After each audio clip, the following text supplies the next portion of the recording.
surprise à cette maman. L'association Sista Fi Allah de Tante Fatoumata Diary Amérique. Nous sommes dans le village. Assalamu alaikum.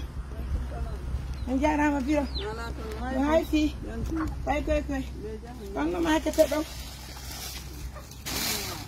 Na? Oni na ngumu hawa. Way fi. Koy. Way fi bui. Oy. Na? Ah, kene fokiti. Way fi bui. Hare ko jawo natana. Ko Mariam Touré mi nete.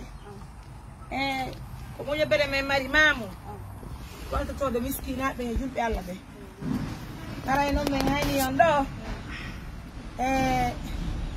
ko moƴo bere wonde Amérique ko Tanti Fatoumata Diary woni ko addani men enna moƴo bere men Sista Fi Allah woni ko hewtiri men jawle fiyo men wallito julɓe Allah ɓe aray noon min addani on ɗo saku ɗiɗi maaro e saku basalle e bidon nebba e dobbo e lobodiya haray ko sunna kati moɗon wonni biro haray min anda on kono haray ko julɓe ɓe fof ko yo yurmo barkale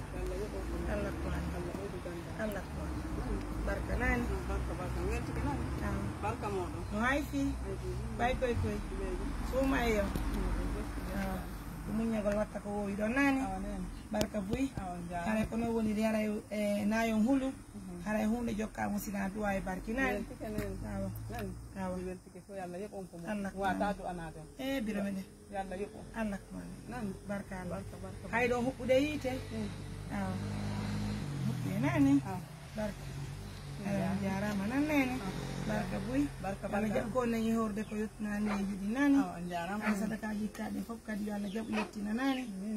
Mesdames, messieurs, comme le constatez, la fatigue est générale chez moi.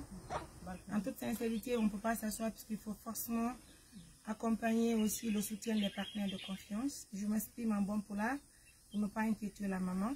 Haray musidɓe no mi holliri ni haray ko ronkere nden no meɗen muradu moƴƴuru ala ko joɗoɗe mbay julɓe Allah ɓen no wallitade en fiye walto julɓe Allah ɓen raison pour laquelle haray kala ko min hendiɓe ne dogude min harka fulasoji min wallito julɓe Allah ɓen haray franchement meɗe ronki muradu moƴƴuru suma yontana wo ala mais alhamdulillah il faut forcément qu'on accepte aussi les conditions haray meɗe weltani julɓe Allah ɓen fof Tanti Fatoumata Diary. Regardez aujourd'hui cette maman elle est hyper contente ɓe welti muradu moƴƴuru ɓe heeɓi maaro ɓe heeɓi nebban ɓe heeɓi basalle ɓe heeɓi lobodiya ɓe heeɓi dobbo haray barka nan nene barka nani barka fijidi fof ko Allah ay meɗen yiwi ko woɗɗini on jarama weltika nani awa nani barka buy Allah koyni barka ne barka. Mesdames, messieurs, continuez à nous soutenir.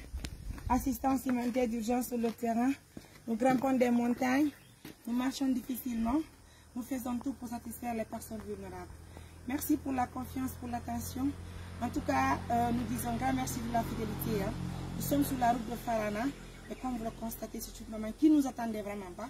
Cette surprise la voit droit au cœur. Baraka nene. So ngane def go suna katio me wala lo hunto de. Kono me yaw ne. Ya ben habbo. Biro me fi jawri me yehi. Baraka nani. Merci à vous mes amours. Au revoir.